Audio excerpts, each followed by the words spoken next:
kind of unique here at the Institute for Neuro-Immune Medicine. We have and we designed it this way, it wasn't by accident. About 10 years ago, we designed an institute that would have a clinical care piece, research component that was very broad and went from bench, from laboratory-based science through to trials and eventually actually affecting the standard of care, not just in our own clinic, but nationally.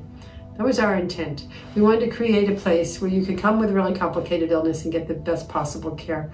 But we also wanted to learn from that, and with very innovative research designs put into play, studies that would eventually really move the needle and really help people with very complicated illnesses. My name is Paula. I am a veteran Marine, and I was stationed in Iwakuni, Japan, Camp Pendleton, California, and Camp Lejeune, North Carolina.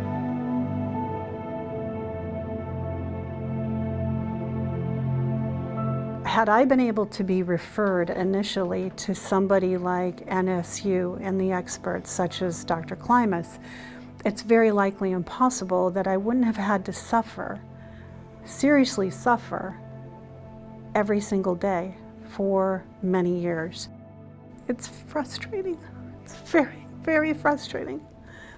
But I know that all of us working together will figure it out. Constantly thought, well, on Monday they're going to find out what's wrong with me and I'll have a diagnosis and it will all be corrected. But I just saw more and more doctors and had more and more different diagnoses. Everything from having Crohn's disease to esophagus disease to heavy reflux disease. It was like I woke up from one day to another from being well, suddenly having 20 chronic diagnosis, which of course was really frustrating, but also kind of a mystery to me that could happen. I've seen a number of doctors over the years, very difficult to find answers and find some way to bring all of this together, all of these different symptoms.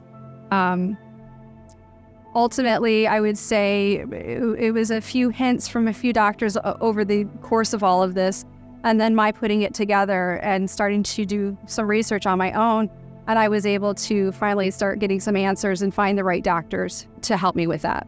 One of the ways that really helps us get there quicker is to have philanthropic giving allow us to jump into a new area, like long COVID. No money at all for long COVID, but we jumped in with philanthropic giving so we could quickly move our ME/CFS-like work into work that would help people with post-viral illness of the current pandemic.